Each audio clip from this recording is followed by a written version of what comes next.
I should have had this already queued up.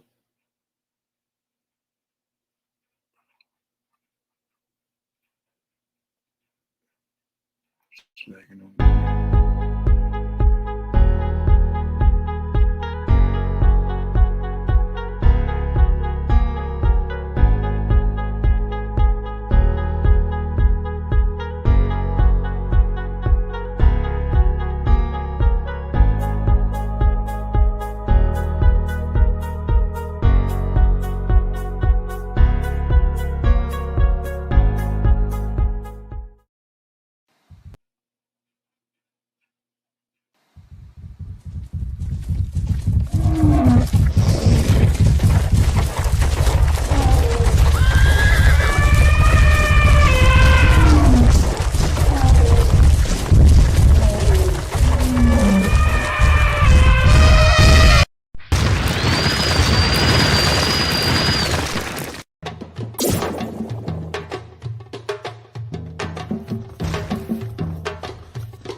Alright, ladies and gentlemen, the books is in. The books are in. Yep. They in.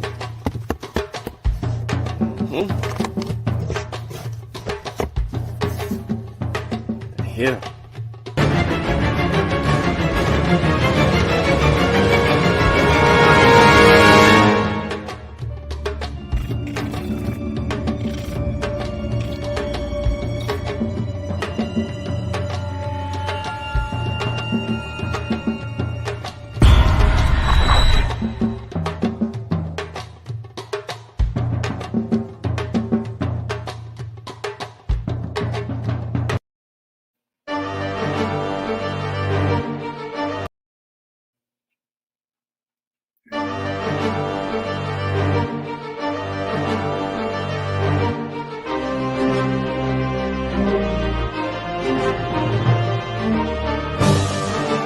Log in to KofiPiesieTV.com and get Spears of the Mossi Volume 1 by Kofi Piesie Research Team, From Spears the Pen Volume 2 by Kofi Piesie Research Team, Spiritual Combat Volume 3 by Kofi Piesie Research Team, One Night Before Bed by Herit, Shawn, Khalfani, Kalawa's Trip to the Motherland by Kofi Piesie, From Cocaine to Consciousness by Herit, Shawn, Khalfani, As I Learned, We All Learn by Kofi Piesie. Also, if you want fresh merch, go to our online store, Family Connect Apparel, and get all the brands. Also, get our 54 deck of quiz and educational cards available now on KofiPiesieTV.com. All right. Peace, peace, peace, and Black African power. Welcome back to Kofi Piesie TV. Hold on, let me turn the comments on. All right. I want to say ETM Hotep, Dua Duau, Dua Aku, Dua Nature, Fatmu Alafie, Fatmu Riri, Fatmu Iwa Pele, Majuba Iba E Gungun, Majuba Iba E Gungun, Majuba Iba E Lakba, Majuba Iba E Lakba, Egungun Kiki Egungun.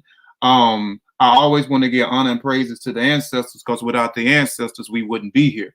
We are our ancestors. I also want to stand honor and praises to the true and living elders out there, according to an African worldview and from an African perspective. Family, please like and share the show. I was trying to share the show, but couldn't share the show. Please share the show. Please tell a friend to tell a friend about the show. Today is we have a special guest, powerful brother. And what's the name? I'm jumped up off here. A powerful brother. Again, y'all, please like, and share the show. And before I introduce our guest, let's go through the formalities real quick. Let me share my screen real quick.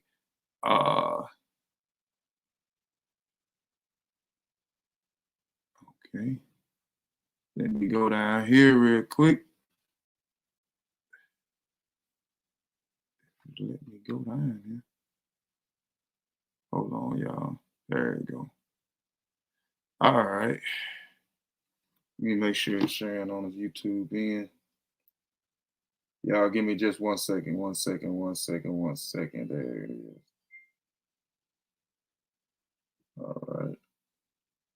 All right. Let me enlarge in this. All right, again, like I say, today's guest is Q Brother. We'll let him introduce himself in a minute. As I learned, we all learn. We know that is a motto and a phrase that we follow over here. We must not let our ancestors down. We're definitely not letting our ancestors down. And also on Warrior Scholar Show, we always dedicate the show to somebody. So today we're dedicating the show to Amilcar Cabral. He is an agricultural engineer. He was an agriculture engineer. He was a revolutionary, a Pan-Africanist, and a poet from Guinea-Bissau. He also led the revolution or the war for the independence in Guinea-Bissau against the Portuguese. Warrior scholar, we always have to define what a warrior and a scholar is before we get the interview started. So I'll just run through this real quick before we get the interview started. Warrior is an 1300 from the Old North French warrior, for a warrior, soldier, combat, one who wages war. Wage war. Warrior is a person who engaged in expression of warfare broadly, a person engaged in some struggle or conflict. Scholar is a person who attends a school or studies under the teacher. Two is a person who has done advanced studies in special fields. Learned person, a holder of scholarship. Scholar, a person who studies a subject or great detail or at a university. Kofi, my perspective of what a warrior scholar is. My meaning of a warrior scholar is someone who is well studied, waging war against mistruth, pseudoisms, and willing to stand up on the battlefield against institutions and platforms that promotes that. A warrior scholar is someone who is on a mission for the truth, for accurate and sound information. A warrior scholar is one who has discipline, good character, morally and willing to fight back against those who use information dangerous. T'Challa's perspective of a warrior scholar is a warrior who is one who is embarked on the journey of self-mastery through rigorous physical training in an effort of better one's state of being. A warrior is one who has embarked on the journey of self-mastery through countless hours of meditation in an effort to learn or art stillness, becoming harmonious with their environment and all existence. A warrior is molded, guided, and torn down and built up so that the people may live and continuously proliferate. Those who seek the path knows the invaluable gift of humanity, knows their place among the hierarchy of their people. But what does a warrior has to do with a scholar? A scholar is one who has embodied all of the concepts mentioned above in the focus geared towards scientific literacy and literacy as a whole. One must first be able to read and then develop superb reading and comprehension skills in order to properly relay the message received through one's scholastic endeavor. Proper demonstration and methodology is any style, discipline, or field of study. It is the only way to reach the proper conclusion. So a warrior scholar is one who fights on behalf of universal truth, one who seeks truly to set the standard of combat of the omnipresent misinformation, one who can stay in their lane, humility, and does not portray themselves as a master of swords specialist. So let me stop sharing my screen. Come back over here. Stop sharing my screen. So I will let me do this. Stop sharing my screen. So what I would like to do now is, Brother Q Brother, could you please introduce yourself to the family before we get started with the interview? What's good, Black family? Y'all hear me? Everything sound clean? Yeah, you good, my brother. What's good, Black family? It's Q Brother in the building, representing from Brooklyn all the way to the wherever you at in the diaspora. I consider myself a leader in the community, educator, Pan-African, father, leader, husband, whatever other label I can wear, anything in pursuit of empowering my people all over the world. My plight or goal rather is, to do as much as possible in my little lifetime to get my people to the next level. And in pursuit of that, so far I've created a lot of community programs. I've helped people with their credit. I've helped people with their financial situation. I've helped people with their homes. We have 2 locations in Brooklyn, New York that we created that's for our nonprofit, that's educational centers. And we also have an institute that we developed for Black children. We're at about 150. I'm here building with my partners right now that our goal this year is to get to 300 students, 300 Black students around the country. There's no program anywhere in the world that's equivalent to ours. And, you know, just ideas like that. I have a 10-point plan that I'm pushing for the Black community and things of that nature. So that's pretty much me in a nutshell. No doubt, man. First, man, I want to say I appreciate you, man, for coming on the platform, man. I really appreciate you, man. I really admire some of the things that you've been doing in the community. Like you're not like one of these regular YouTube persons that's you know, come on and always bumping their gums. You're actually, man, got boots to the ground, man. You're in the community, man, where you're infecting change, man. And you and what admire me the most about what you're doing is what you're doing for the babies. And we're gonna talk about that, man. That's why I wanted to interview you. I wanted to talk about what you was actually doing for our babies. We're gonna get into the music a little bit too, because I'm a fan of your music as well. And good luck. Yeah, so we're gonna talk about the music here right at the end of the show. But first, I just want to get into the interview about like the stuff that you actually doing for people that may not know, you know, up on the rock, that may not know exactly what you're doing, man. So, but the first question, man, I want to ask is I ask everybody that comes on the show, man, to name some of their favorite warrior scholars. What are some of your warrior scholars or some people that you look up to?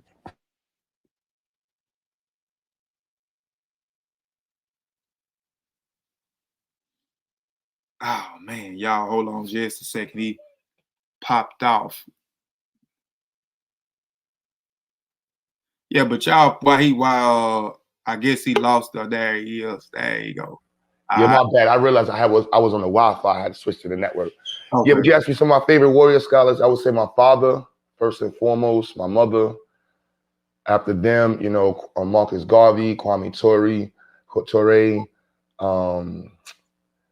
Yeah, I'm more inspired by artists, you know, Sizzler, Bounty Killer, Tupac, Nas, Wu-Tang. Those are really like the people that kind of really influenced my life. Khalid Muhammad, of course, you know, you can name the regulars, but I wasn't really influenced. I wouldn't say influenced by that. You know, Khalid Muhammad was very impactful in my life. Let me see. Of course, Malcolm X.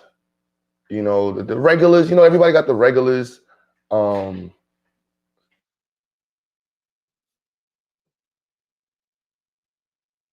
muted yourself.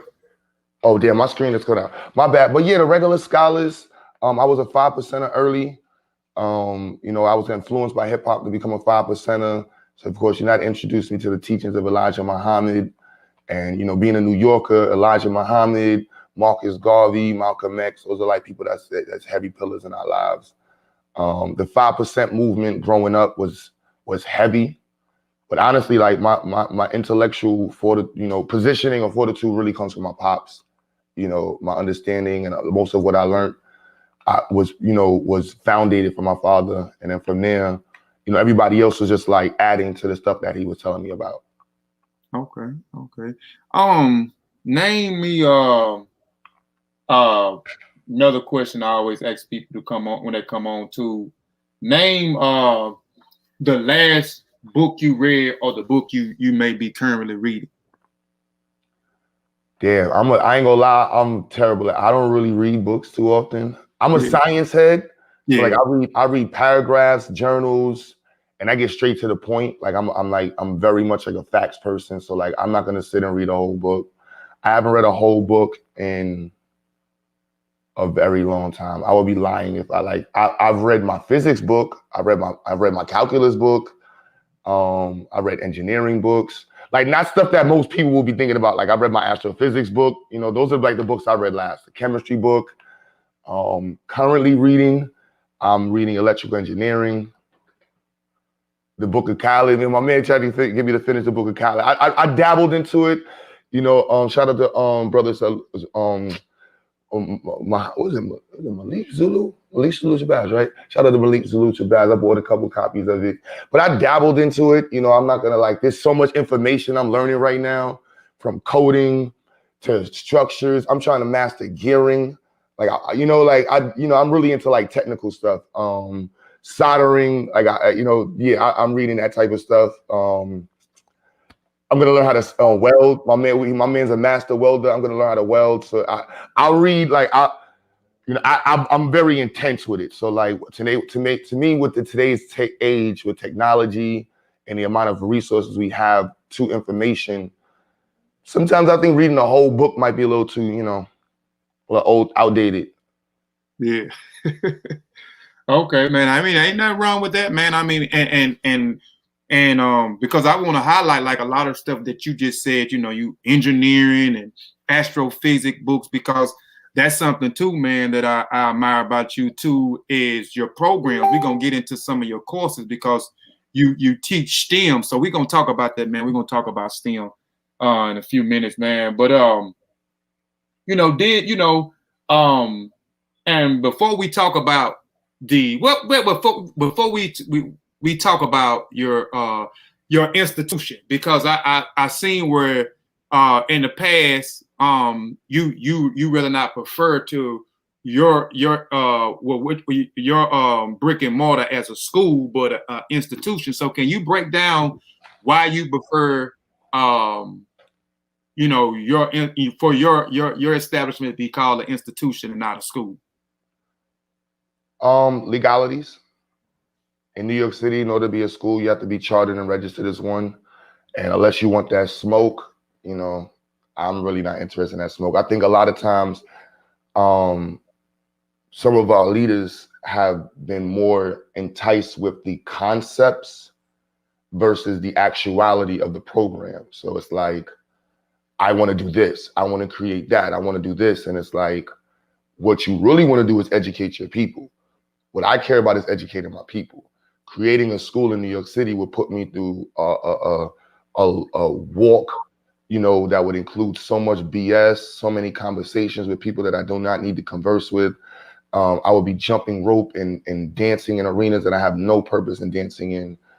And the legal protections as a school differ from state to state. So as we expand to either New Jersey, Georgia, or whichever state we go to, the laws that govern a school in those states are completely different. One particular aspect of the law is the non-discriminatory clause, where in New York, you have to have an open, you know, your discriminatory clause policies have to be up to New York's policies. And that means you have to include gay people, all people. And I'm only here for Black folks, and I'm here to build a Black family. So if your lifestyle is contrary to being able to build a Black family, I can't support you at this current time. If you're not Black or in a relationship with a Black, not in a relationship, if you're Black, but not in a relationship with a White person, I ain't got the time for you. You know what I mean? Like, we really have to focus on developing and enhancing our Black family. And so I don't want to deal with, you know, the policies that go along with the bureaucratical processes that is needed to become a school in New York. So I would never create a school in New York, even if, you know, you'd have to become a religious school in New York. And then at that point, still, they changed the laws. Now we go into, once you say you're a school in New York, you have to have a vaccination clause. You see what I mean? So it doesn't matter. They remove the religious exemption. So if I was a school, you automatically have to deal with the vaccination clauses. You know, for example, like, not to bring up, you know, Brother Umar, but like when he opens his doors, because he's a school, you have to have a vaccination clause. You see what I mean? So I don't want to deal with that conversation. So for me, as a nonprofit education service provider, I skip that whole process. I provide education to the people that solicit me to provide it to them. It's just that simple. Do you need a vaccination to enter my doors? No. Do we have to adhere to vaccination rules? No. Do we need to deal with the accreditation board Policies in New York, no. You know, so we skip around all of those issues. And I find that a lot of people, especially in New York, when I speak to people that made schools, and it's like they can't say they're for Black children. They're like, how do you say I'm for Black children? Because my mission statement states that we're here for the development and enhancement of Black people, Aboriginal people, people of indigenous descent, African descent, Afro-Latina, Black people. If you ain't one of those people, I don't even like using the term Afro-Latina, but I want to make it explicitly understood that this is for us. And depending on how you charter or form your business, you can't make statements like that. So that's pretty much that in a nutshell. Right. It kind of makes sense. Like, you know, you said you don't want to deal with some of the politics and the legalities. You know, you here for Black people and Black people only. And I understand, like, I was trying to, when I first moved back home, I was trying to start a program and self-defense program, growing your own foods program, youth elder program where we closing that that gap between the elders and the youth, work programs, all kind of stuff. And I worked on it with a couple of individuals. But when it got time to start putting the work in, you know, we met, you know, we strategized, we came up with, you know, the mission statement, we came up with, you know, different things. We reached out to certain people to help us with, but when it got time to actually start putting the work in and building and trying to get the brick and mortar, a lot of people kind of, you know, broke out. You know, they didn't want to put the work in. And then my mother's husband, he took it to someone, and they actually was going to help me put the program together, but help me with the program. But I declined on the program when they come back with the proposal. I had to implement certain things that I didn't want to implement in, and then it came to being about our people to being about everybody else. You know what I'm saying? And my main focus of the program was, you know, making my community, the people that look like me, better. But they wanted me to involve other people into these programs, so I declined on that. So I feel you on that end. But I just wanted you to explain that, because, you know, I done seen that a couple of times where, you know, you correct people right off the rip. I consider my educational platform as an institution and not a school. But it makes I don't need no smoke, right? You know, we always talk about this war with white folk. I ain't ready for no smoke with white folks. So I stay the hell away from them. It is, and I might be saying it wrong. I apologize to them. Ziax. Okay, it's Ziax Institution. Can you what is the meaning behind the word Ziax? What that mean? Honestly, we came up with the word Ziax, the name, as something that we can use to put on any type of endeavor we do, any business we create.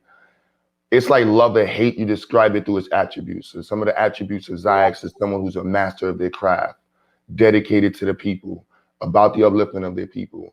But master your craft, you know, and being Black is like some of the core elements of it. You know, being able to do something.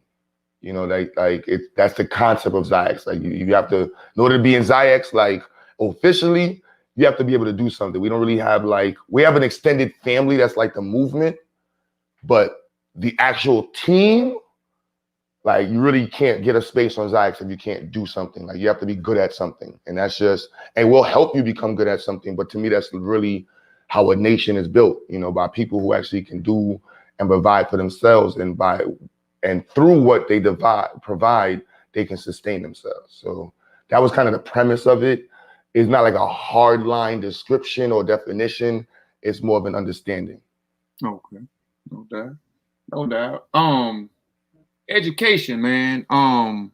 Do you got any education background, like far as college or degrees? Yeah, I dropped out at 98 credits. I was going to school for astrophysics. I had a beautiful opportunity, several opportunities to learn underneath Neil deGrasse Tyson, which was really dope. Yeah, I like Neil. You know, I got to meet him personally, got to actually have him lecture. He was underneath. You dropped out on Neil, brother. Come on now. Oh yeah, you know, he was a special guest teacher, but the program honestly wasn't. The program was trash. Like I was just this black kid. I mean, I used to be into religion a lot, and my mentor at the time didn't really understand why I was in the program. I signed up. I was like, "Yo, God brought me here to understand the universe because I need to help black people." And he looked at me like I was crazy. And I got a book of Bibles, and he was like, "Did you study math?" I was like, I don't know shit in math, but I'm gonna learn it. I could pray." And I was so obsessed with religion at the time and trying to figure out how I'm gonna help my people out. Cause we came up with Zyx. We was a bunch of college kids and we had no clue. I was a DJ who was terrible. And that led me into becoming an audio engineer, which really, carved out Zyx's name in New York City, me becoming an engineer, creating a music studio. And that's what most people know Zyx for. But in school, it wasn't aligned with what I was trying to do. I had a business, I was struggling, and Medgar Evers College is not a black school. If you ever come to New York thinking that it's a black school, it's just named after Medgar Evers. And I went there thinking it was a black school and I was gonna get this great experience. And unfortunately, I was met with a lot of adversity, a lot of, a lack of understanding for my plight, a grave lack of support. But I did get support from my mentor. It was just weird. It was just like, he didn't really respect me or understand what I was doing. And so for him, it didn't make any sense. And so even though he was getting me money from NASA and trying to help me with the program, we were just completely disconnected to the point where I went back to him last year. I was mad excited. And this is like the great Leon Johnson of CUNY. And I'm like, yo, I got my own institute. I got kids. I got 10 telescopes. I want to create a program with you. I'm teaching Arduino. And he looked at me like I was crazy.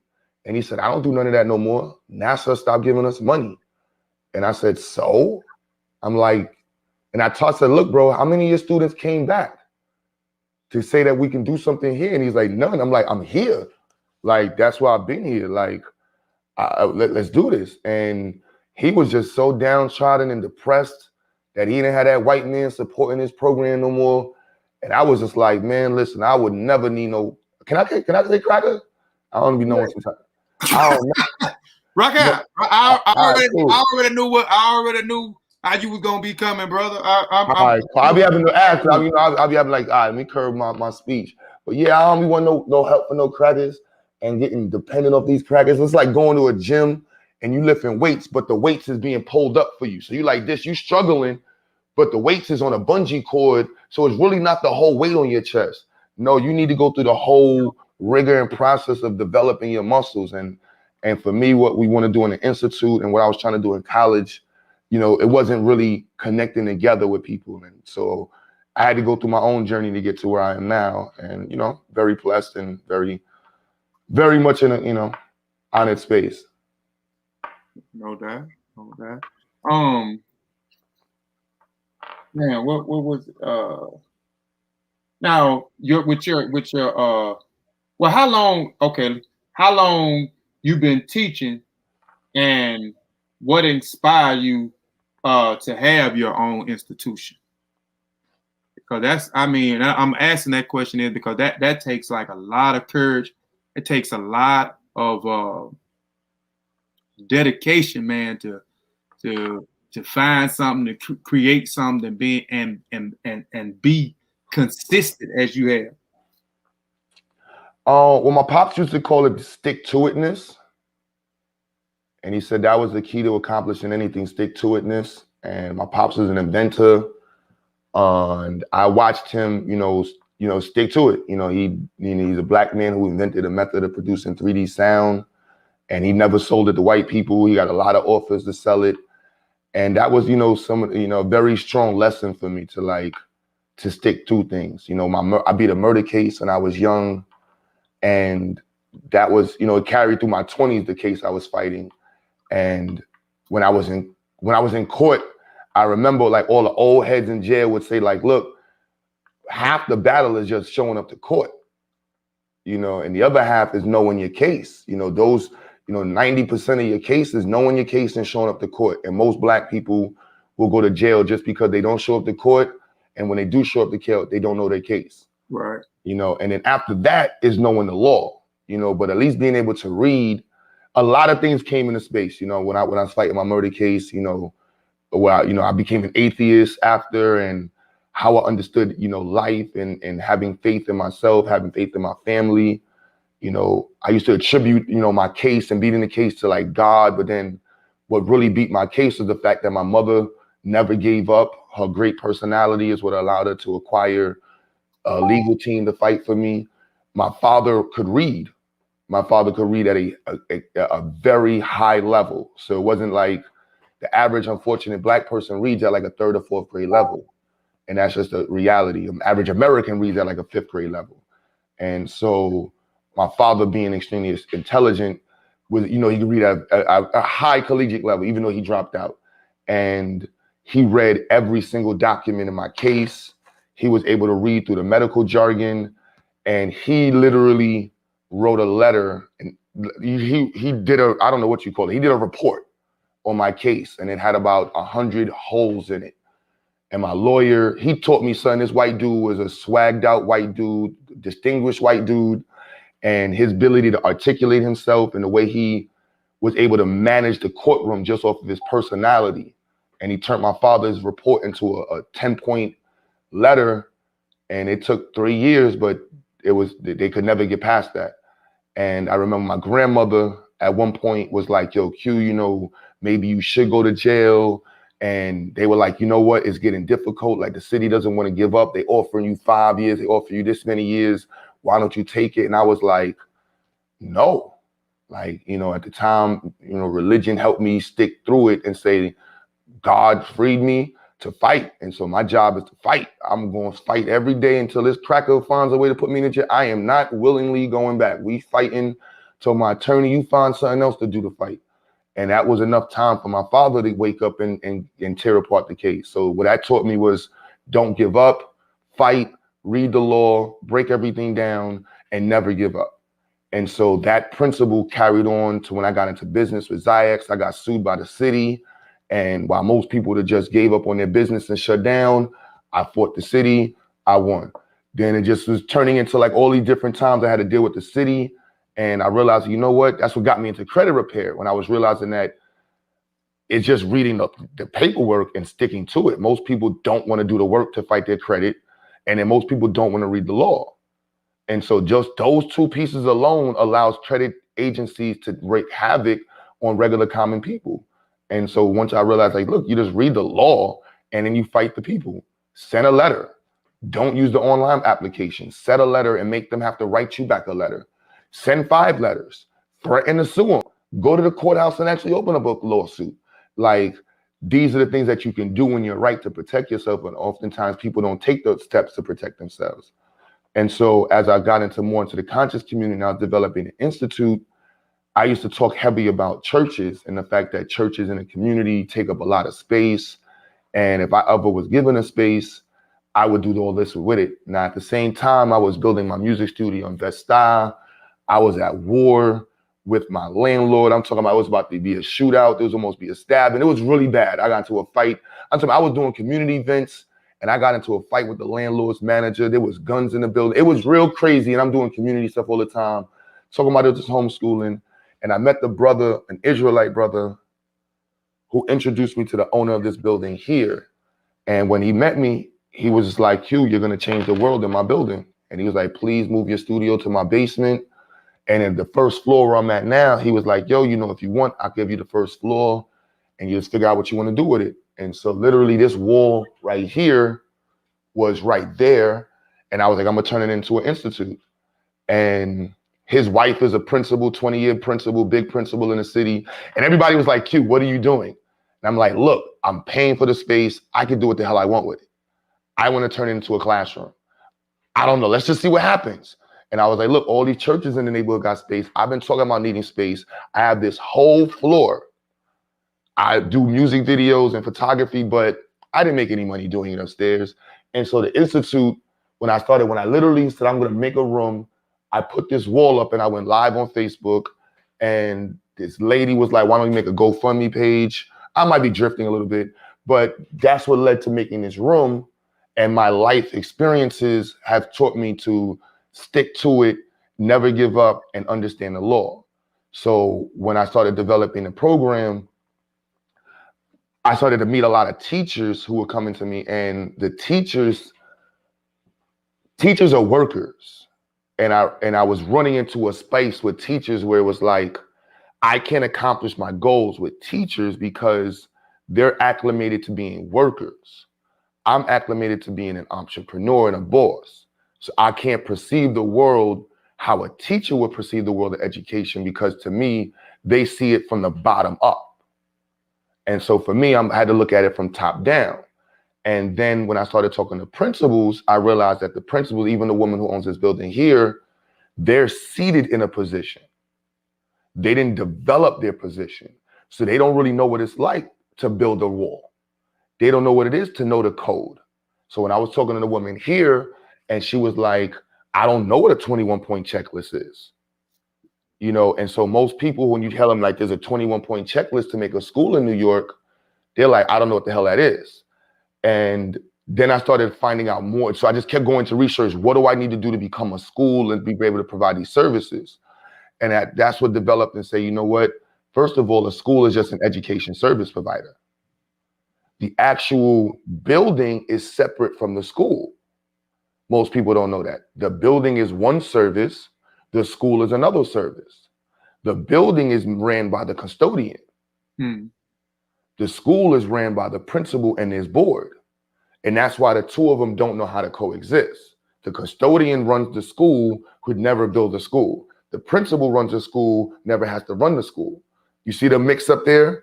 So you won't find a principal who knows how to buy used materials.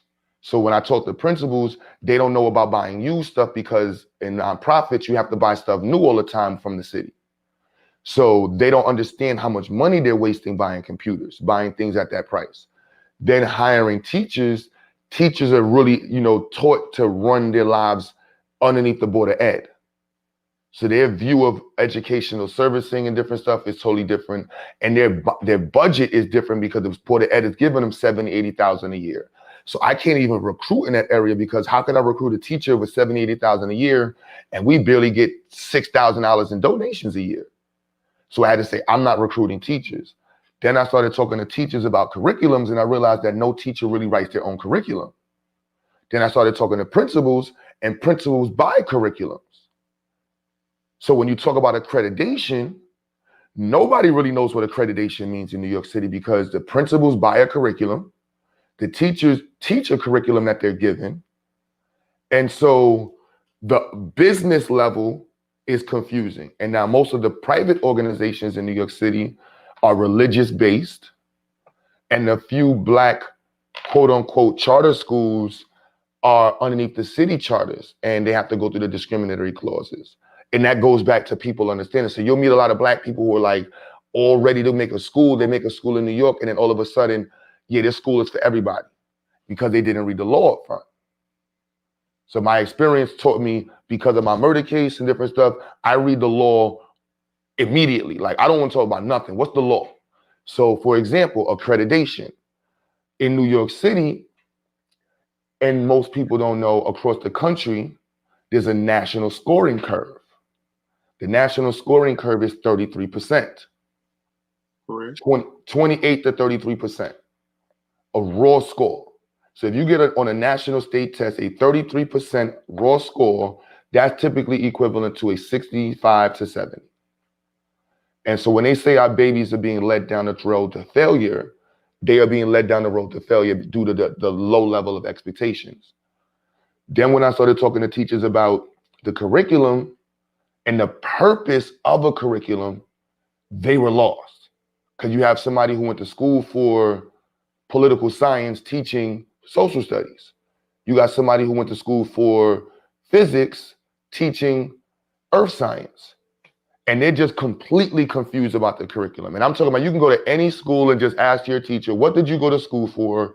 Were you even taught how to educate someone? Do you even understand the premises of education, the goals of education, the purposes of each aspect of the curriculum in your curriculum?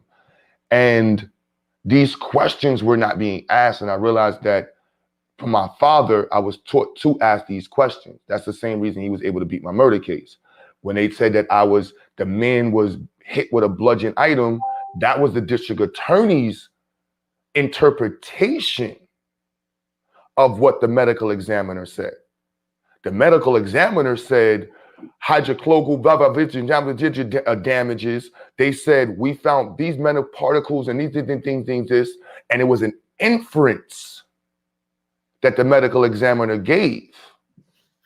And that's a key term in education, where you infer from the data. And most people can't read the medical jargon to be able to make a proper inference of what's being said by the facts. And so if you let the district attorney interpret it, that was blunt force trauma, and it was clear and identifiable information. When my father read it, said, hold on, you found my son's fingerprint on a car 35 feet away, above garbage on a floor that had the blood of the victim. And that lets you say that my son did this? Oh, no. Did the judge know this? Did the judge know that? Did the judge know that you collected garbage? Because technically, by definition, what you collected was garbage. That's what the medical examiner wrote down. You, Raymond, and said there was clear and identifiable evidence that was presentable, and that's what caught the court, and we caught the cop in 3 lies. You know, you're not allowed to say certain lingo, but if you don't know the law, you can't protect yourself. You can't say clear and identifiable. That goes back to, credit repair. Your credit report has to be ready, accessible, clear, and identifiable at any time that is requested. So you can't have somebody's credit report say something negative, and then you ask them to give it to you. You tell them, look, you have 15 days to provide this information, or you must remove it. And then you also go back, then you go further with credit, and you're like, hold on. Do you have a physical copy of the original contract that was signed by me in ballpoint pen? No. But the law states that you must retain all physical forms of proof of my credit. You see what I mean? So in order to understand, you have to ask the right questions. And so with the Institute, I found that in a community, a lot of our programs, the leaders aren't asking the right questions. And so, like you said, creating a program as you were trying to endeavor to do, oftentimes we're not taught how to create a program, how to develop a program, and how to make sure a program can sustain itself. I fortunately learned that through my business, taking a fixed cost approach. Like I talk to people like business is fixed cost. You start with your fixed cost, then you think about profit. Fixed cost is rent and electricity and internet and heat and hot water. And after that is material. You know what I mean? It's very specific. So long as you can pay for those things, you're in business. You make $1 over your expenses, you made a profit. Right. You know what I mean? So start there. And for me with the Institute, this room, when it started out, was $400.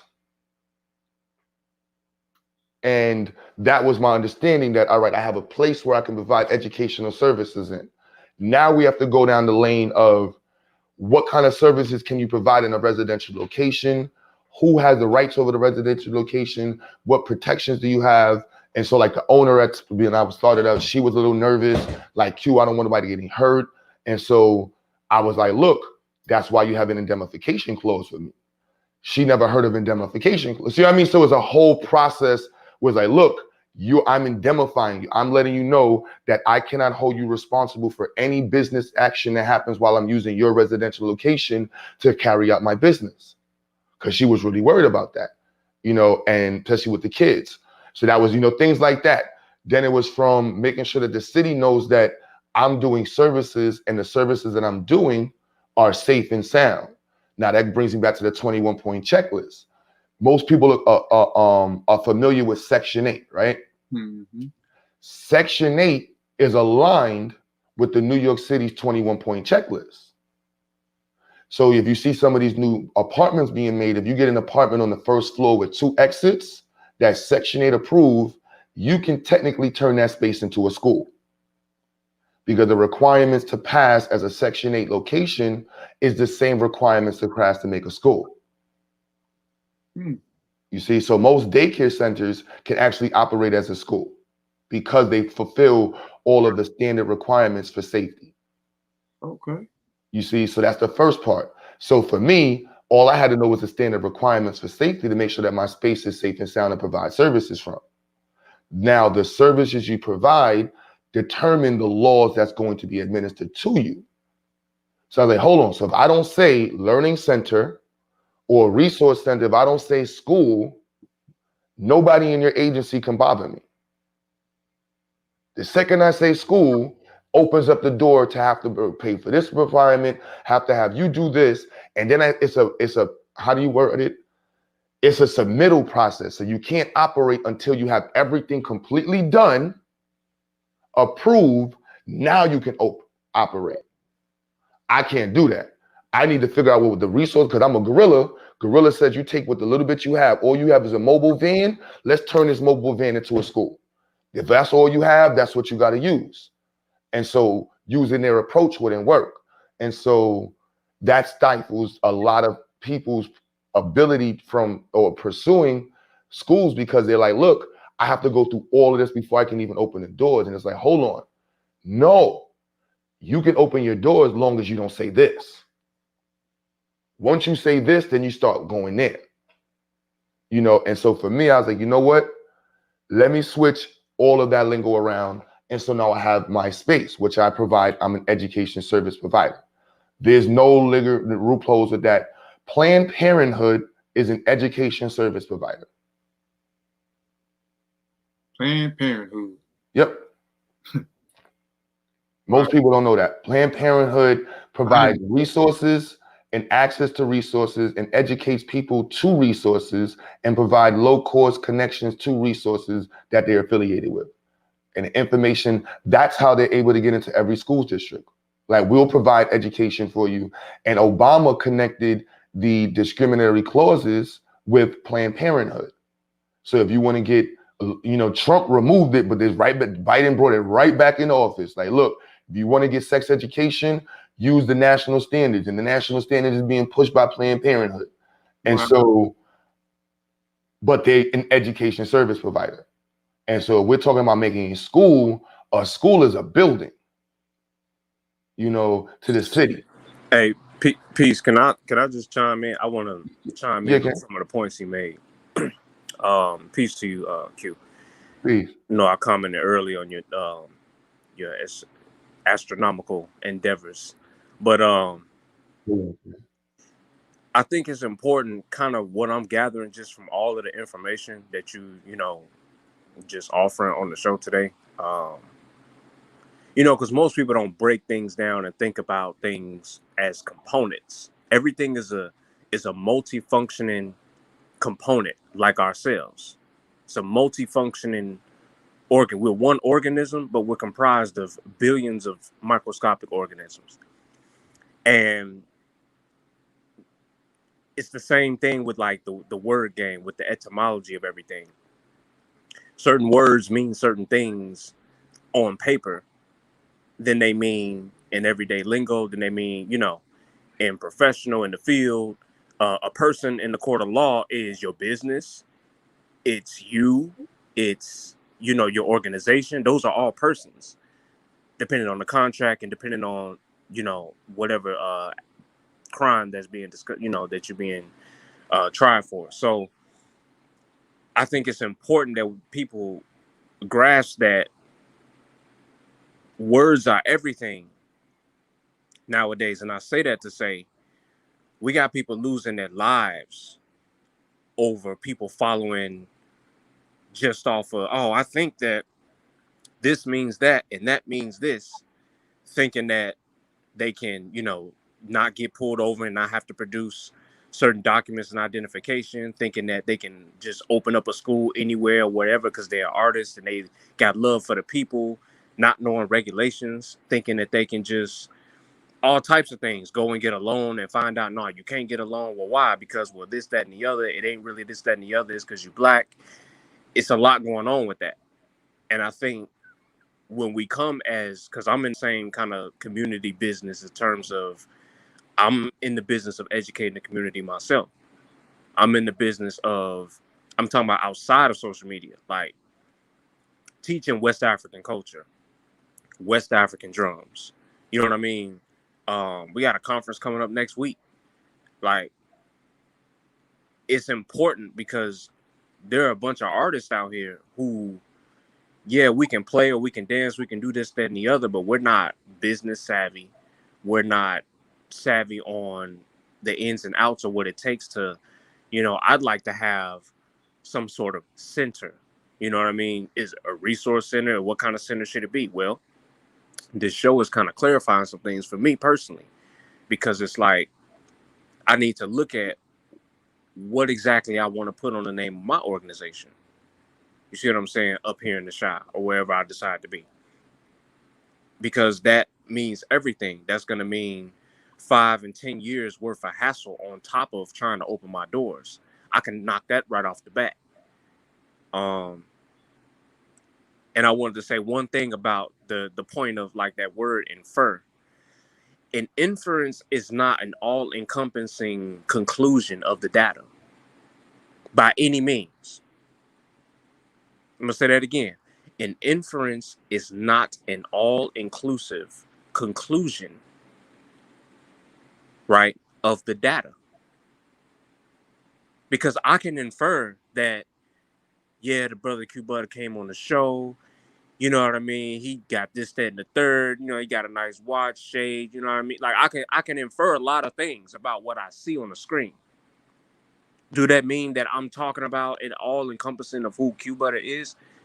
No. That's just today what I see. You know what I mean? What I've been presented with. We're only presented with a piece of the information at a time anyway, right? When it comes to the facts of a case of law and things like that, when it comes to that kind of thing, you're piecing together those puzzle pieces. So you got 3 pieces of the puzzle, and you talking about you got the whole puzzle. Same thing, bringing it home. When we think that because, oh, I'm an artist, I can play West African drums, I got it all. No, I don't. I don't know that, you know what I mean, putting school on the front of the name of my thing is going to mean X, Y, and Z. I didn't know that, you know what I'm saying, necessarily. Like, I'm stuck in my lanes of research, scholarship. You know what I mean? Language, physics, drums, music, combat, things like that. Thinking critically, methodology. Those are what I'm focused on. Not necessarily, oh, this is how you do this and this is how you do that when you're trying to utilize those tools to teach the community or to empower the community, rather. I think that's very important because, once again, words are absolutely everything. And if nothing else, from what I'm taking away from the show, is pay attention to what you're saying to not only just the people you're trying to get approved by, but just to the world. Don't say that you're about one thing, but then actually promote something entirely different. Aside from the point of being educated, how to open your center and things like that, like I'm just really appreciating the information because, like I said, I'm a teaching and performing artist, and you know I haven't necessarily looked into all of that. Nah, that's a fact, King. Like like we was trying. I was thinking we was talking about making a car dealership, right?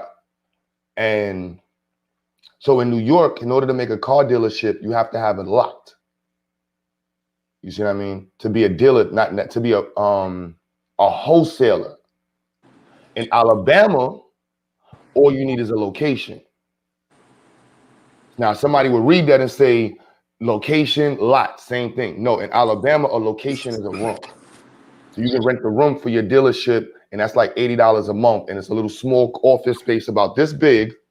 And as long as the city comes in and can see the name of your dealership on the door, and when they walk in, they see the certificate on the wall, you're a legal wholesaling broker. Wow. And then once you have your broker's license and for wholesaling license in any state, you can go to any dealership anywhere across the country and buy cars. Wow. But if you focus in your space in New York, you'll be stuck trying to get a lot, and you'll be sitting there spending 3 months down just to get a lot when you could have just took a trip to Alabama, change your ID, get an address in Alabama, give a girl some money, like, look, be a partner with me, I need an address. Done. You know, and there's many, that's the point of being a niche. You know, you want to find a loophole before they change it. You know, and for me, that's why I'm not interested in talking to white folks, because the second they find out that I got all these kids in here and I'm doing us, you know, these crackers will change the law on you in a heartbeat. Oh, if you're an education service provider, this or that, we call all of you the same. We're gonna need you to do this. Come in, let me hold this wall. So I don't got nothing to say. You know what I mean? I'm trying to keep it as private as possible. Because we were private location, residential location, we were able to stay open during COVID. The police can't come shut us down that easy. You got to go through a different court. Criminal court doesn't handle here. This isn't open to the public. So you just can't walk in. Like, we had a situation and I'm like, look, this is my apartment. All these is my kids. And the lady was just stuck like, I'm like, yeah, I'm fucking everybody's moms. All their moms. Yo, no, what? you did, bro. Don't tell me that. Yeah. She was cool because I had a situation with a student I had to remove, unfortunately, and it was a physical removal, and I didn't have much choice. And the position I was put in was either remove this kid with the police or remove him myself. And I chose to remove him myself, and it was a situation. And unfortunately, his family, his aunt and his grandmother felt the need to come back and call the police. And it was just a whole situation. And they called, the police wasn't enough. So they went and called the health department, and the health department lady came up, was like, what is this? And she was like, it must be somebody upset with you because we don't even know you exist. We don't even know you're here. And I was like, yo, and I tell people, never be scared of the law. If you're in your square, you stand there straight up and down, and you stare at whoever that lawman is in the face and say, come on in. And so the police came on in. Everybody came on in. And that situation resulted in, I got a youth officer assigned to us now who I can call. And he's like, look, Q, I will never arrest one of your students. But if you have a situation with a student, I'll come deal with it. Because look, bro, I don't fuck with the police, but I can't have this happen again. You know what I mean? I'm never going to have a little kid sit in my space and talk to me like he's a gangster, because I'm going to treat you like a little gangster. That's how I was raised. You talk to a man, you must be a man. Be in your square. So I tell parents, don't be bringing your disrespectful kid around me and don't expect him to get his hand checked. He's going to get his ass checked, sent right back to fuck to you. That's just who I am. So, I'm very strict with that. Don't send your badass kid to me, because I'm a cheat. My goal is to get that badass kid.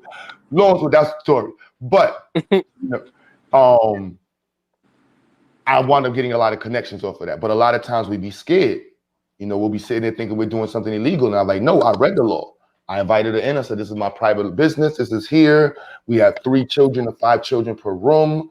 I don't know what the problem is. This is all a family. She heard, and you have 200 kids in your institute. I said, yeah, I have 200 kids in my institute around the country.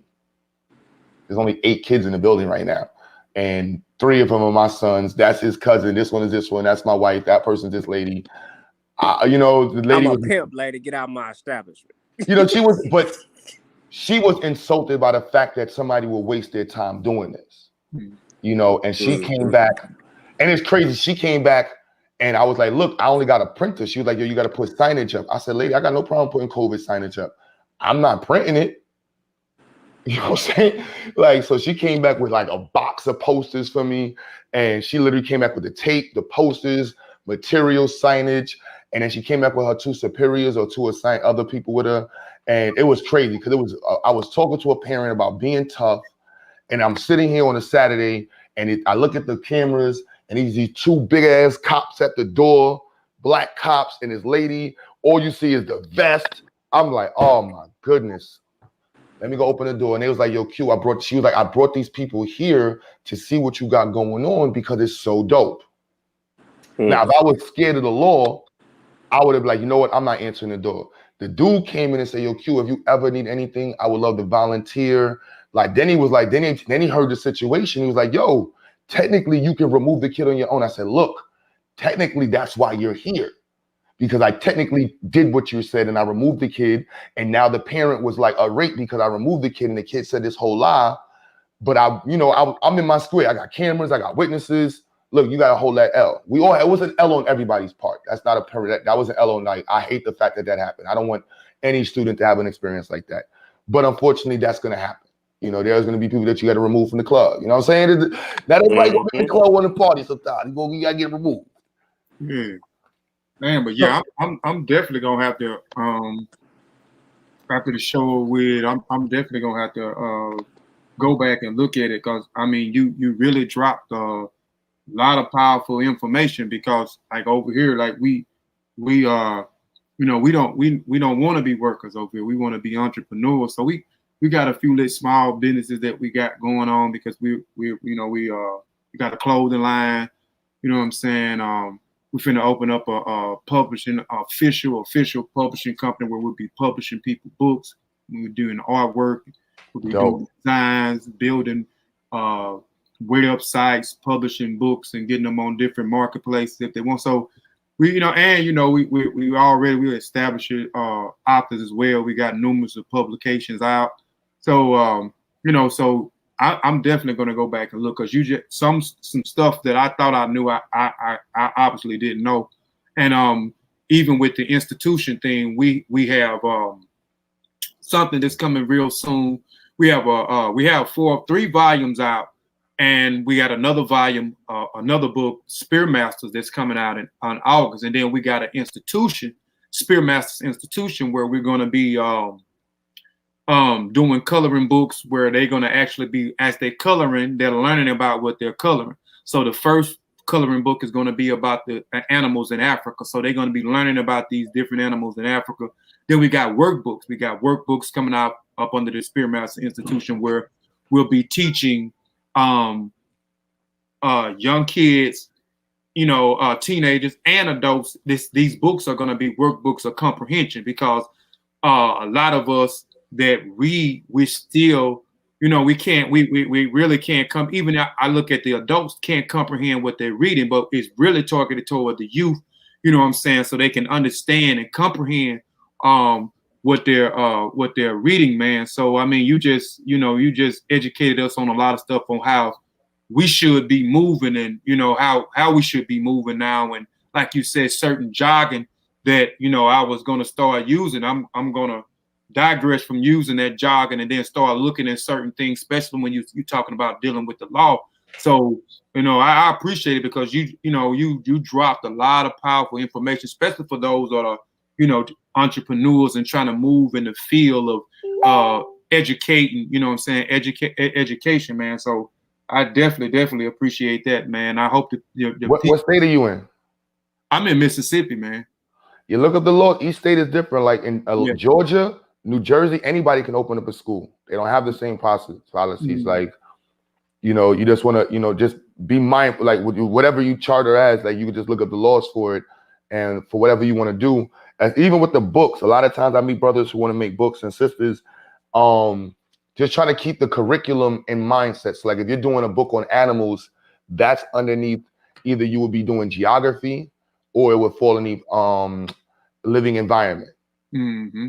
You see what I mean? So if you do a geography book and you're showing them that this works in accordance with the geography aspect of the curriculum, we're exposing people to the different regions, right, the biomes, right, and the animals that are, you know, indigenous to those different biomes, and right, the relationship between the biome and the animal. That'll get your book immediately into a district. And then you also have to code it by age group. So if you're making it appropriate for kindergarten, it should only be in kindergarten level. If it's for first grade, kindergarten, first grade level, keep it there. Second and third grade, you keep it there. They're usually by 2-year groups.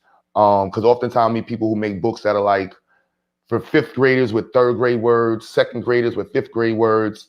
Like it should be specific for that group. So the language and words that's in that group should be there. Any big word should be in color. And also have the phonetics broken down on the introduction. Yeah, books are great as long as they're aligned with, you know, I'm a fan of the core curriculum, and I find a lot of time people don't usually work with it, but if you use it the way it's supposed to, it's a great tool for communicating and having a well-refined curriculum across a national setting. You see what I mean? So the same way you're saying that about your books, by us having that conversation, I can now use your books in my institute and say, look, for the geographical aspect of the curriculum, we're going to use this book so that so the children can learn this part of the curriculum. Okay. You know what I mean?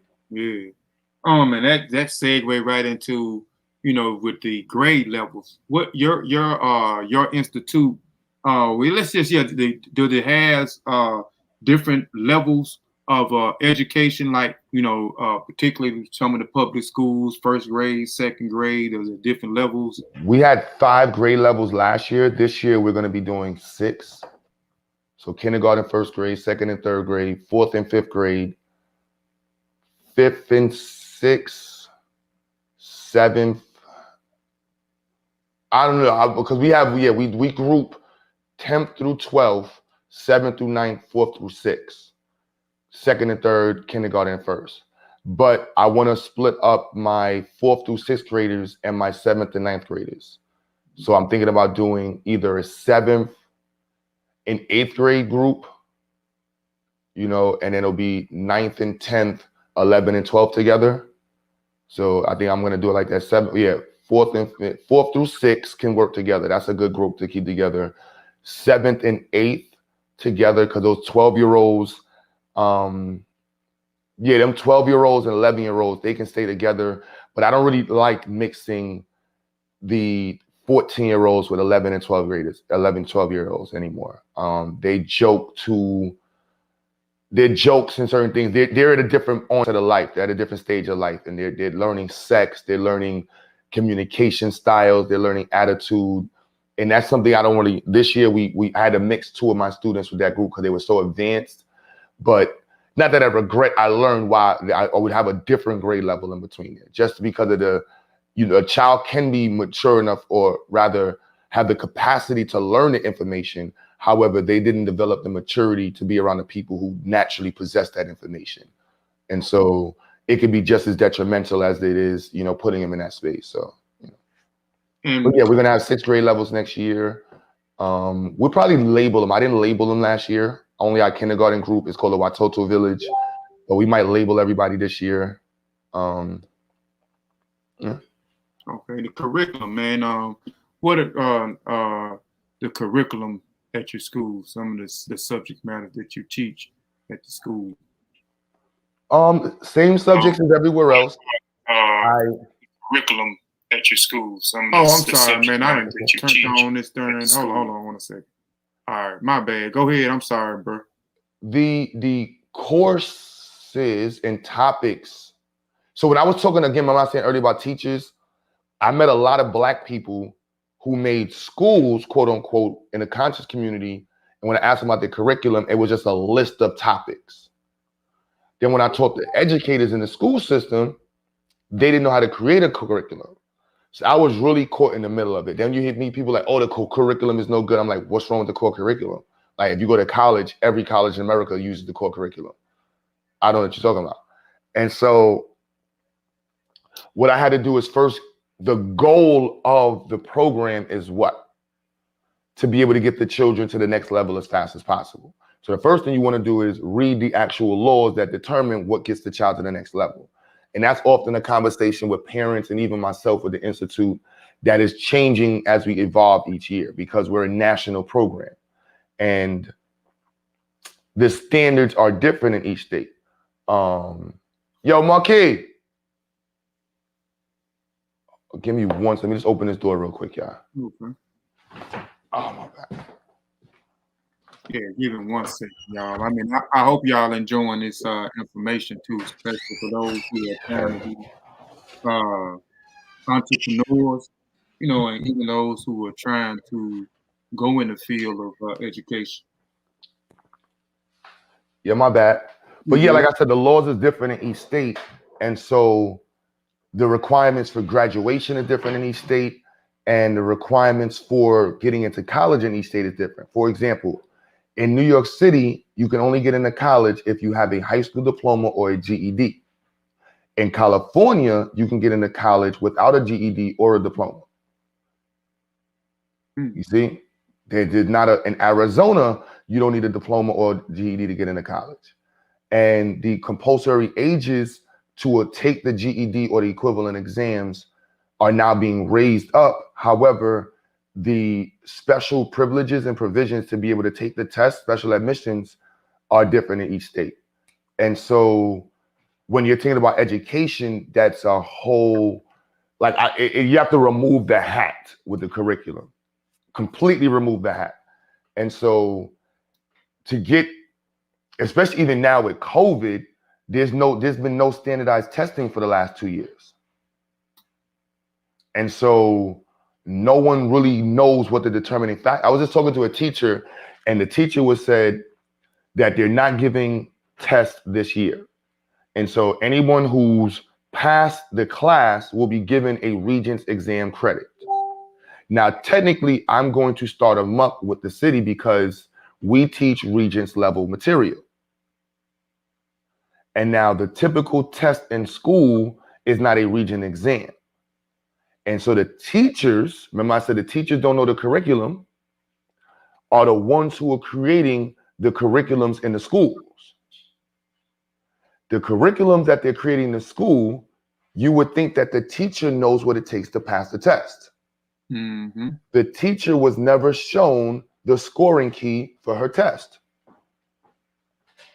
So her students, who she told me are failing, need to get at least a 28 on her exam to pass. A 28% to get that test on that exam, you need to get about, I think, 9 questions right out of 50. That is one topic. Wow. Like the percent so low. One topic.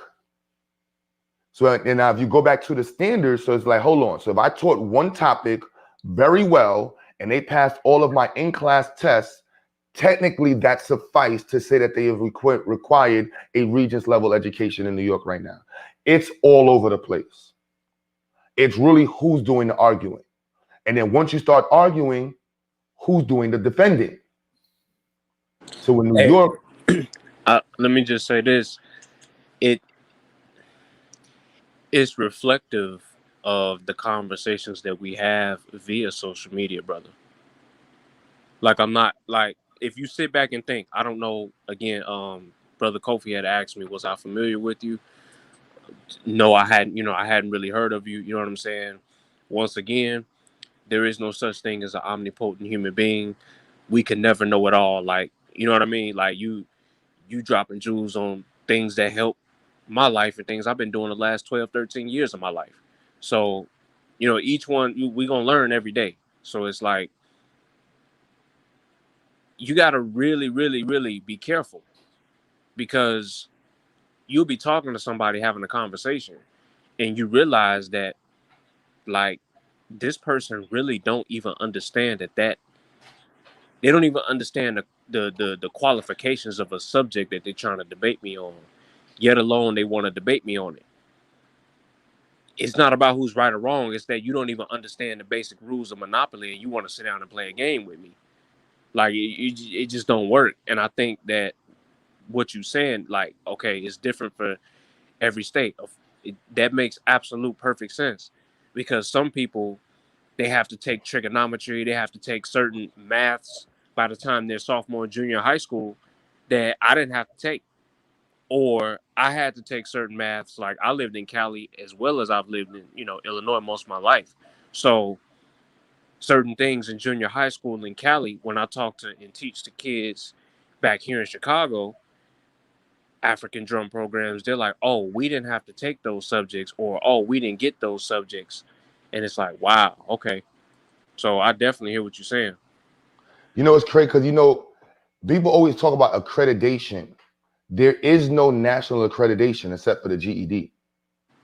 The GED is the only national test that is accredited across the country. You can take the SAT in New York, and that does not mean that you're finished with school.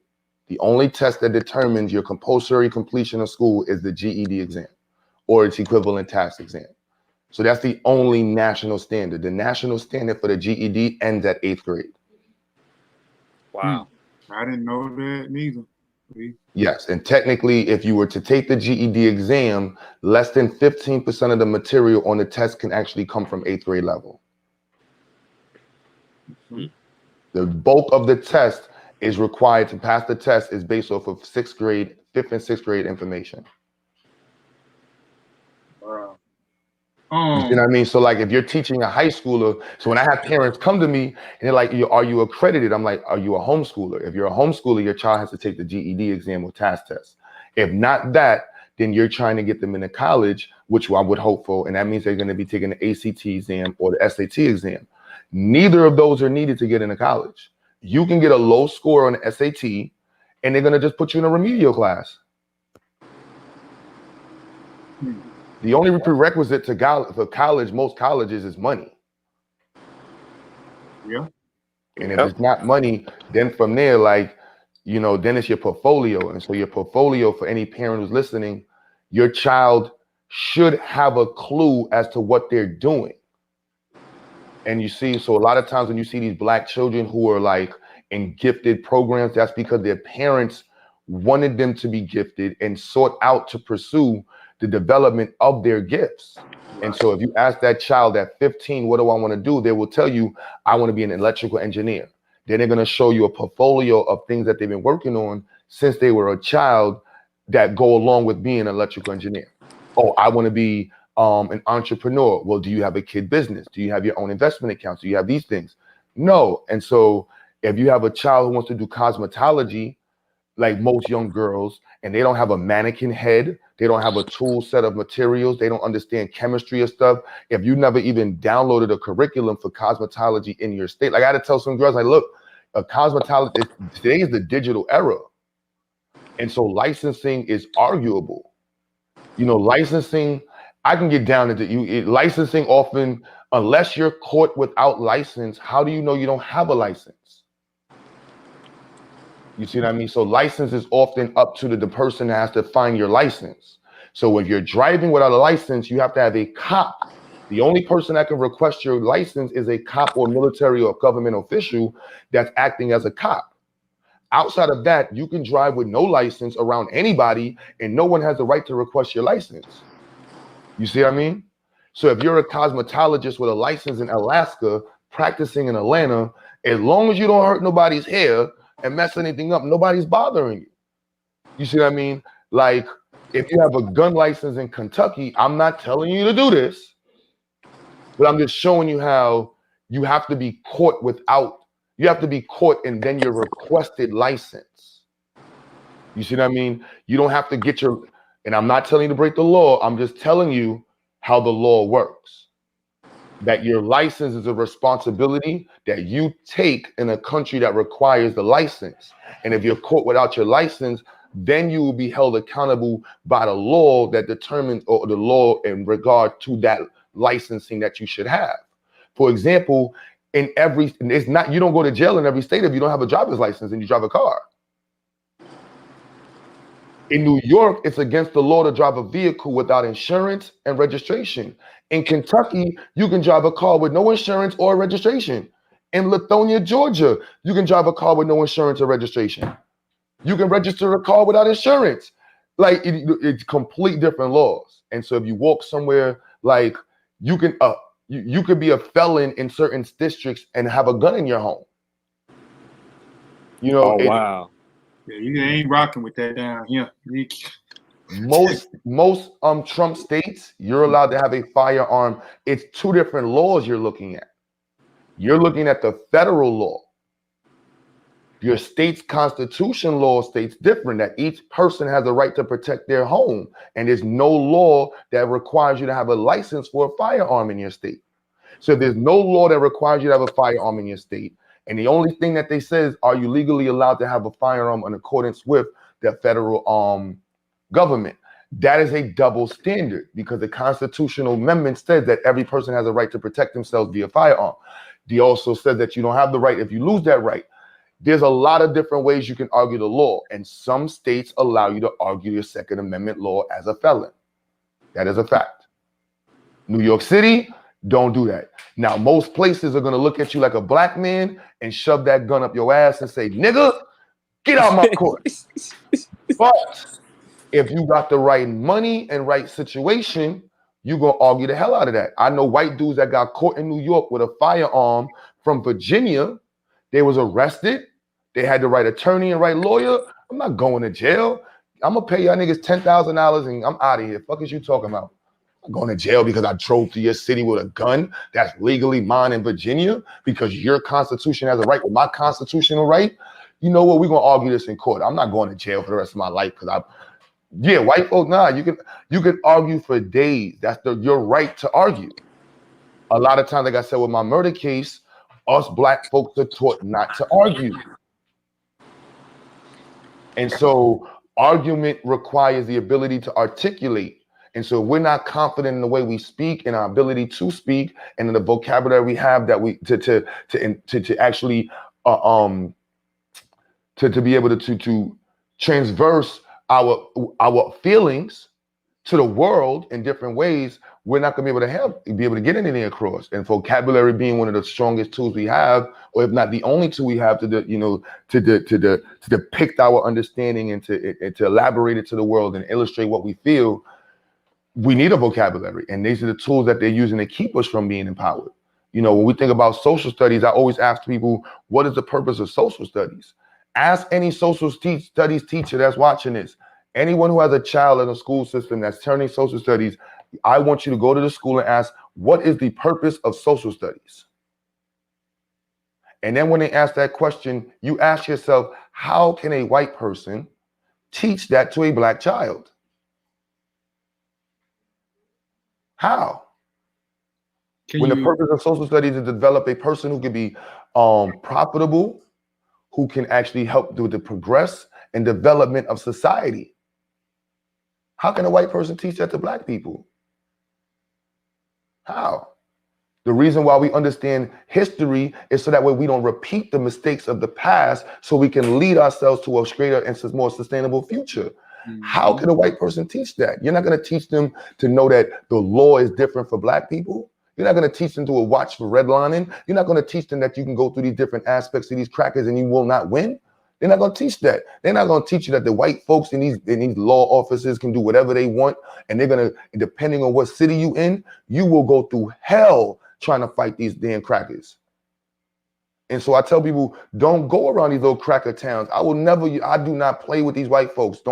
I don't go to these cracker towns because you're going to have the sheriff is related to the judge is related to the district attorney attorney's daughter works in the freaking burger shop, the burger shop sister is fucking the damn district attorney's uncle, and then you in there thinking that you're going to regular law and everybody's related, walking your ass up to jail.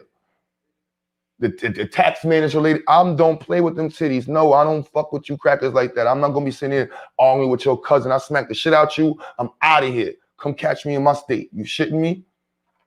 Not playing with these white folks.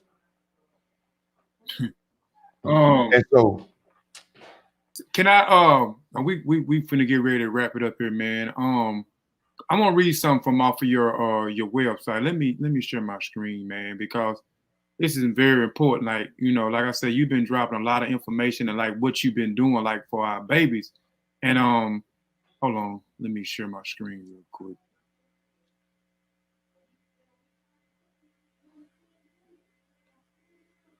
All right, let me go to. All right, come on, y'all. Can y'all see that? I'm sharing my screen. Yeah, I'm sharing it. So I'm just gonna read some. This brother, he teaches STEM, you know, and I'll let him talk about that a little bit, and we'll. And I want to talk about the music real quick, and then we'll wrap it on up because I don't want to miss out on them. I didn't have like really one question, but about the music. So this is on this website. It says our STEM program. Our STEM program is hands-on, interaction, engaging, and fun. It is designed and reach students at all grade levels and offer free of charge. Participants will experience activities that illustrates the real life application of STEM while being introduced to the fundamental principles of engineering, robotic, biology, and physical science. Our STEM concentration, students will learn these principles by building their own remote control cars, creating objects with Legos or other raw materials, wheels, motors, etc. The course is geared toward the children being creative with the materials provided to expand their expand thinking about what possible with the ultimate goals of expiring academic pursuits. Electrical engineer, electrical. I'm not gonna read all this, but right here at the bottom, y'all know what STEM is. Pursuing as STEM majors allow you a wide varieties of future opportunities after education. For example, pursuing an engineering major opening many doors. Graduates can seek careers in such diverse fields as chemical engineering, computer science, or other environmental science. Meteorologist majors can seek work as varieties of venues. Graduates may work in research capacities for private companies such as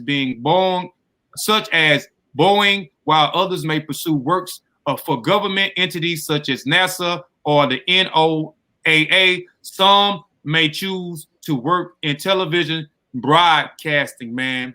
So your programs or your education institution is providing opportunities for our babies, so they can go off into the world, pursue entrepreneurship, or even if they want to go and work for somebody else, they can go work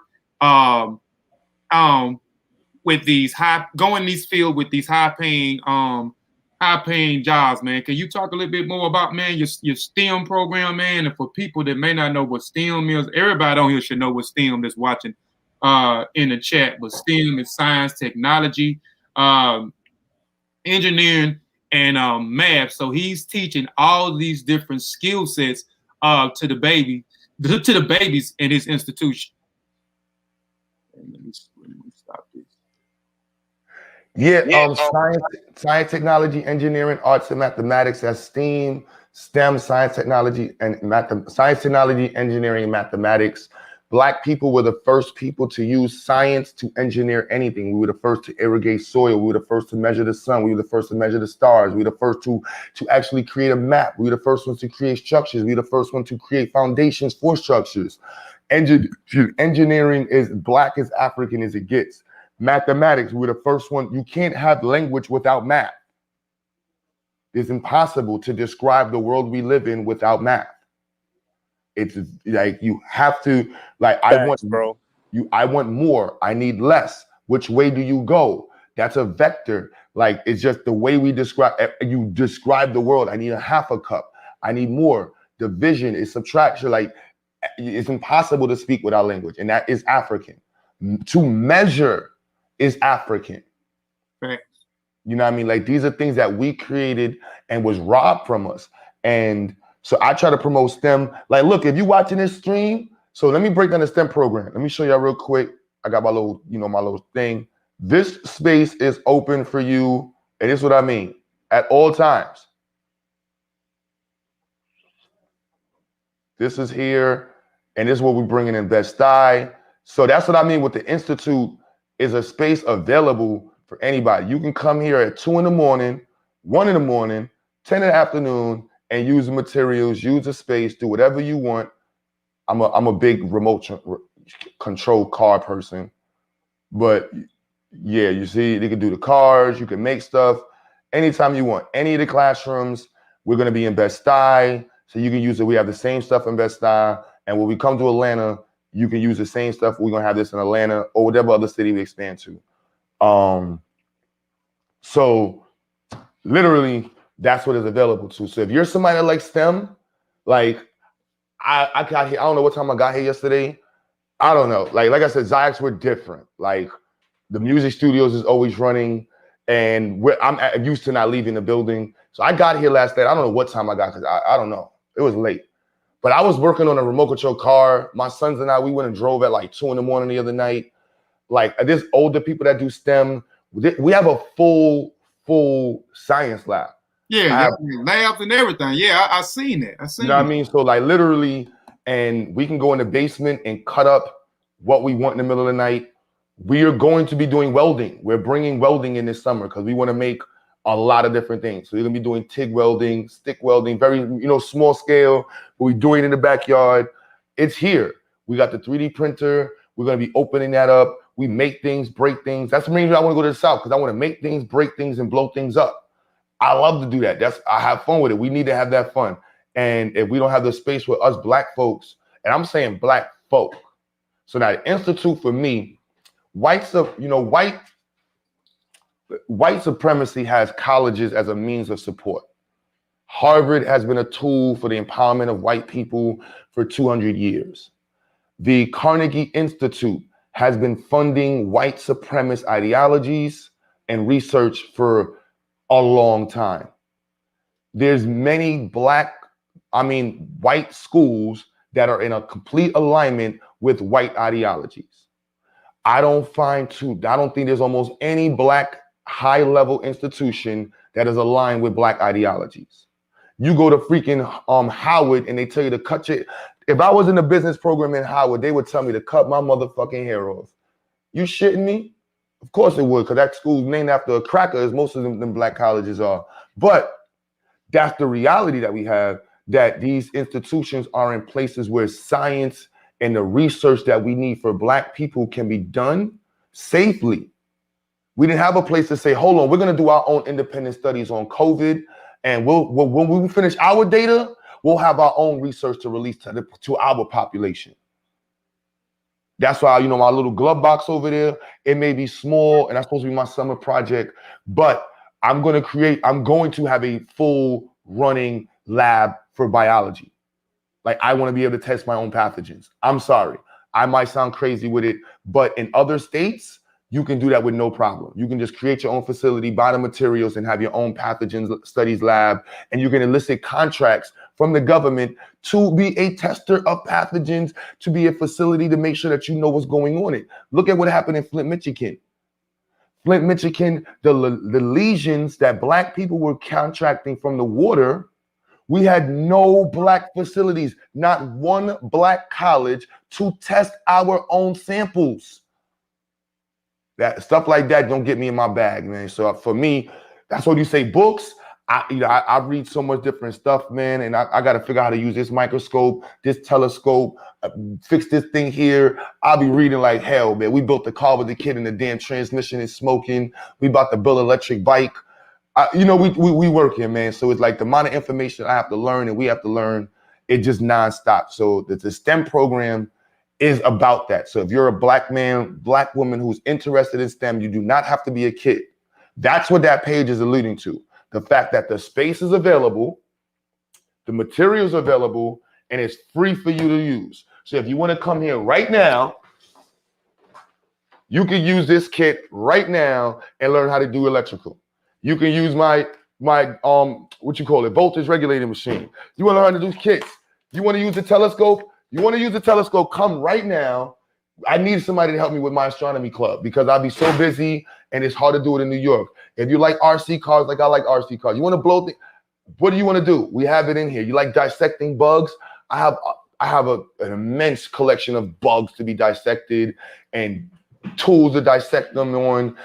What do you want to do? You like making things, breaking things, taking things apart?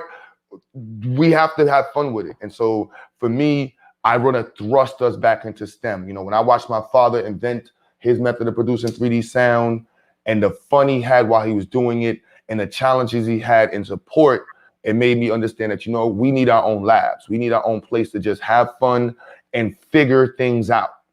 And it's not like this fake ass STEM shit that they're giving Black kids. Oh, they're going to learn coding, or they're going to have them playing with some whack ass Lego set. No, you got to learn some shit in here because we got to be the best and we don't want to be dependent on white folk. That's dope, man. That's dope, man. Real quick, man. The music, man. What are some of the services your studio has? Because I remember you mentioned you was an engineer. So Yep. what, like, if I wanted to do some music, what was like some of the services? If I wanted all the services, do y'all do mixing, mastering, engineering, recording? Y'all do. Yep. So y'all do the whole nine. We don't have any producers who compose beats, but we engineer, mix, master, sound design, video editing, you want to get videos shot, edited, produced, we've done hundreds of music videos, if not maybe, not even gonna say 1,000, but we have a lot of music videos we shot in our time in business. Anything on that side of production, marketing, assistance with creating marketing material, that's what we do. But we specialize in recording music. Studios is running all the time, Pro Tools. I'm a master engineer. Like, that's one of the only things that I'm a master at. Like, I want to be great. I want to be great at electrical engineering as I am as audio engineering. And so I'm pushing and pushing to get myself up to the next level. Because when I was in my 20s, the only thing I really knew I didn't really know how to do shit when I was fighting my murder case. I didn't know how to do shit. And I was DJing, and I was terrible as a DJ, and I had all this equipment. And then engineering clicked for me. Like it clicked like nothing in my life ever clicked. Like, I just intuitively understood audio engineering. And I'm no joke with audio engineering. I live, sleep, eat, breathe audio engineering. I have students all over the city. Some of the top engineers in the city are my students. So I always tell people, you want to determine how good you are, let me see your students. Oh, okay. So you also teach, people how to engineer. Okay. That's dope, man. What about last question, man? The music, man. Will we get a full-length album from Q Butter, man, in the near future? Are you working on an album or working on something? I'm asking because before, like I said before, I even knew about your institute, about you teaching the school and you being an educator.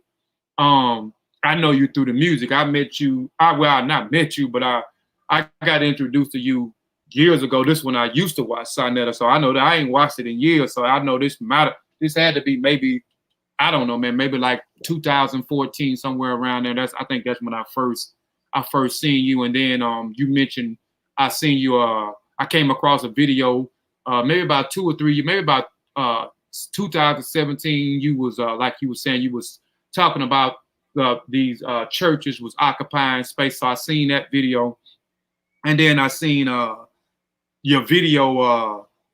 Is it Set Trippin' RBG remix or something like that, man? Yeah.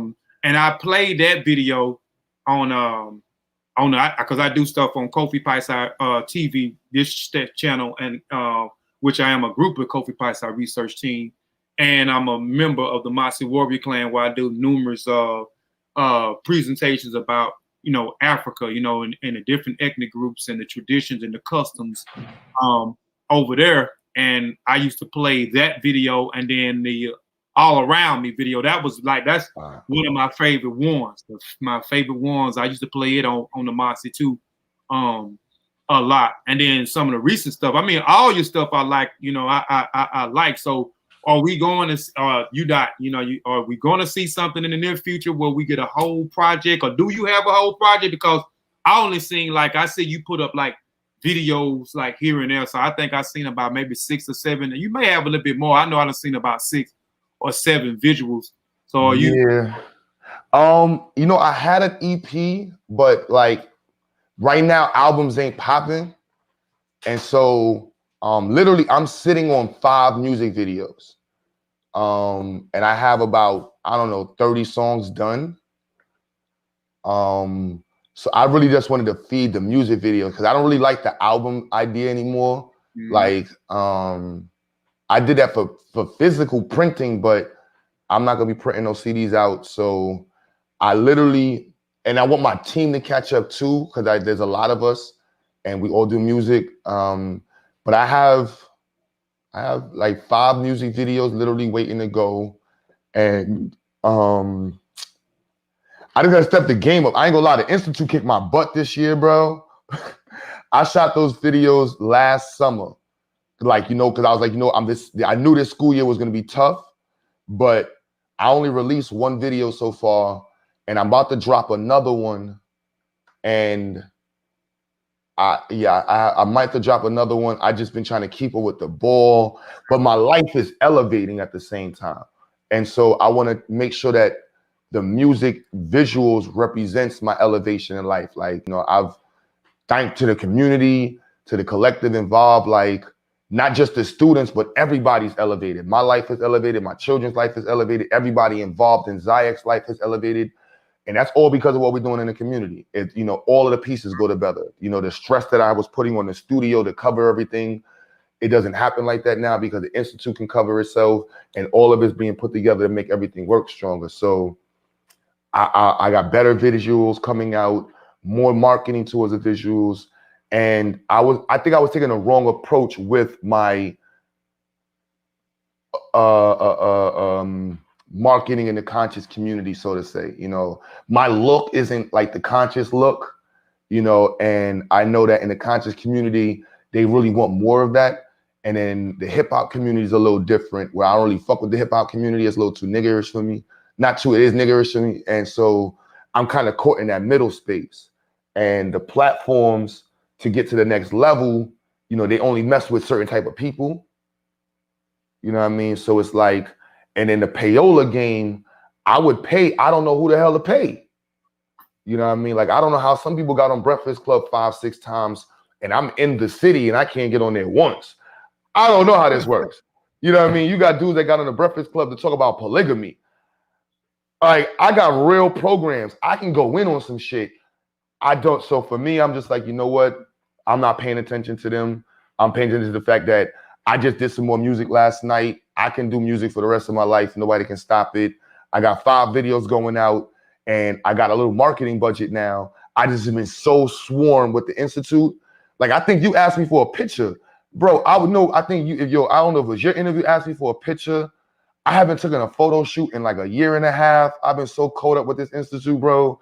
So like the real music stuff is what's challenging. Like, being an artist is not easy. You know what I mean? Especially when you have all these other hats you're wearing.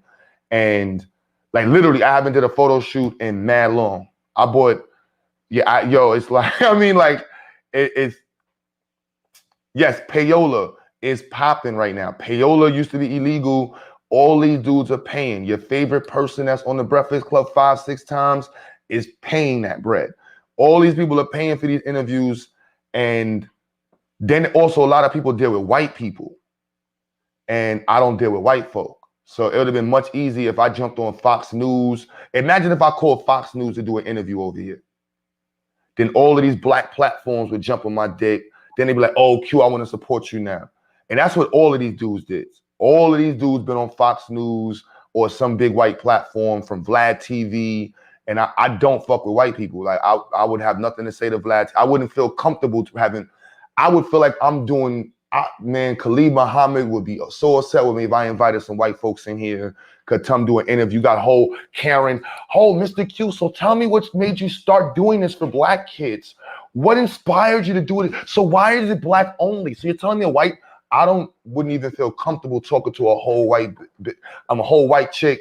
You know what I mean? Like, that's just crazy to me. So that also stifles the music. I would feel crazy going to a white dude talking about help me get my pro-black music out. Know how much of these weirdos? I'm gonna smack the shit out of Talib Kweli whenever I see his ass. But those type of weirdo ass dudes, I'm bad. Let me turn down. My bad. I'll be on my shit. Some of these dudes that's in the industry really that promote like they're conscious be sitting up underneath white people all the time, and then they get around.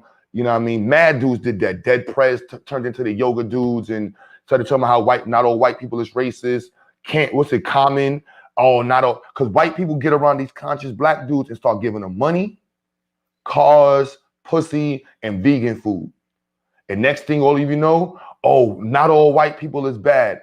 I don't want to lose my smoke. So I'm not going around white folks so they can give me some vegan food and talk about how good I am. And you're such a different black person. You're so nice. We want to support you. You can't support shit I'm doing. Cracker, get the fuck away from me. That's the only thing you can do. But not everybody being that square. So as an artist, that's difficult to be in that. Not difficult. I love it. But I also have to know that that's going to mean that, you know, you're not going to reach that high up. You know what I'm saying? Yeah. Well, we definitely, man, appreciate you, man, for coming on, man. The platform, like I said, you dropped a lot of jewels, man, that we learned, that we all done learned from today. Like I said, I'm gonna go back either sometime tonight or tomorrow and to get my pen out so I can start taking some notes down. Tuda, what you got? Start taking down some notes, man, because he dropped a lot of important information, man. And a lot of people in the chat said they appreciate, the information that you was dropping today, man. What about real quick?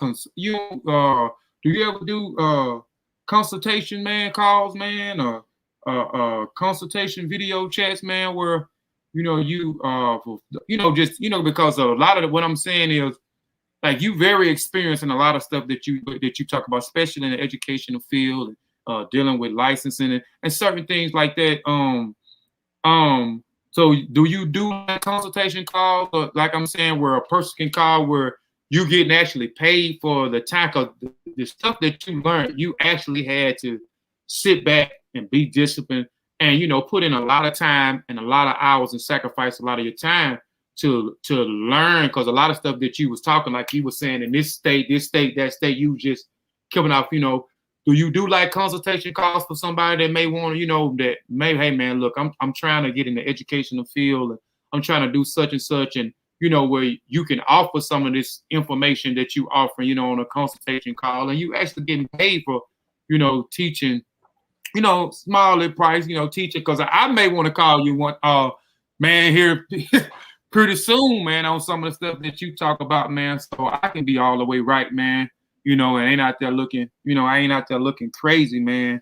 Nah, so if it's for the movement, if you're for the movement, that's I'm obligated to give you this information. I don't want somebody calling me up, because you can't be no coon or no sucker call me up, tell Q, I'm gonna pay you to teach me. I'm gonna laugh at you and spit in your face. So if you're not pro-Black, if you're not with the mission, that ain't it. My job is to share the information. That's something I really don't understand in the conscious community. The overcharging of information when, that's the tool that's going to be needed. That is the primary tool for our independency and sustainability is information. So you can call me up anytime if I have the ability to do it. Now, if you want to donate after that or something like that, that's up to you. No problem. I would hope that you would, but I'm not going to require it of you, if you're doing it for the movement, because honestly, you may not have it. Like a sister I was talking to the other day was a principal.